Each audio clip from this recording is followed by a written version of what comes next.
हम जनरल करने के नियम पढ़ रहे हैं। जनरल होता है रोजनामचा, उसके नियम पढ़े हैं।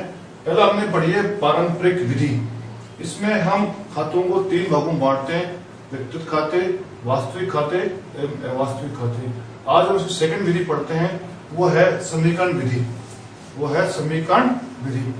लेखा समीकरण किसे कहते हैं? लेखा समीकरण होता है मतलब संपत्ति बराबर देयताएं प्लस पूंजी। इंग्लिश में बोलते हैं assets equal to liability plus capital. ये हमारा लेखा समीकरण है, इसको बोलते हैं अपन लेखा समीकरण। संपत्ति बराबर देयताएं इधर लायबिलिटीज प्लस कैपिटल, देयताएं प्लस पूंजी, ये हमारा लेखा समीकरण है। अब अगर हम इस विधि से सवाल नहीं करके इस विधि से हल करते हैं तो हम किस तरह से डेबिट क्रेडिट करेंगे, किसको डेबिट करेंगे, किसको क्रेडिट करेंगे, इसको देखते हैं, समझते हैं। इसमें आइटम है संपत्ति। संपत्ति में वो सब चीजें आती हैं जो भौतिक रूप से हमको दिखती हैं, जो व्यापार में सहायक होती है, एक साधन का काम करती है। जैसे संपत्ति में आती है अपनी भवन आता है, मशीनरी आती है, फर्नीचर आता है, कैश इन हैंड आता है, कैश एट बैंक आता है, स्टॉक आता है।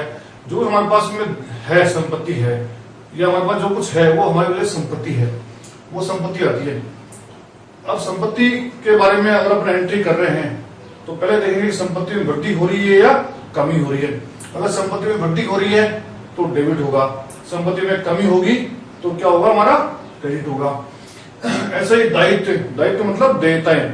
हमको किसी को भुगतान करना है, वो हमारी देयताएं हैं। देयताएं कौन कौन सी हो सकती है? एक तो होता है ऋण, एक होता है किसी उधार माल परचेज किया वो तो वो होते हैं हमारी देयताएं। जिसको हमको किसी को भुगतान करना है वो हमारी देयताएं, हमारी लायबिलिटी है। अगर देयता में वृद्धि होती है उसको हम क्या करेंगे, क्रेडिट करेंगे। अगर कमी होती है तो उसको हम करेंगे डेबिट करेंगे।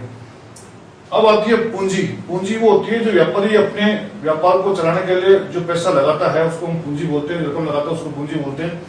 पूंजी में अगर वृद्धि होती है तो उसको हम क्रेडिट करते हैं, पूंजी में अगर कमी होती है उसको हम डेबिट करते हैं। खर्च में अगर वृद्धि हो रही है तो डेबिट करते हैं, कमी हो रही है तो उसको हम लोग क्रेडिट करते हैं। आय में वृद्धि होती है तो उसको हम क्रेडिट करते हैं, और साथ में अगर उसमें कमी होती है तो उसको हम लोग डेबिट करते हैं। तो ये हमारी एक टेबल बन चुकी। अब हम एक एक को देखेंगे किस किस तरह से उसमें होती है। एक एक एग्जाम्पल से हम इसको क्लियर करेंगे किस तरह से हमारी ये वृद्धि और डेबिट और क्रेडिट के हमारे नियम लागू ये होता है। जैसे पहले देखते हैं अपन संपत्ति। संपत्ति में तुमने देखा कि संपत्ति में फर्नीचर, बिल्डिंग, फर्नीचर,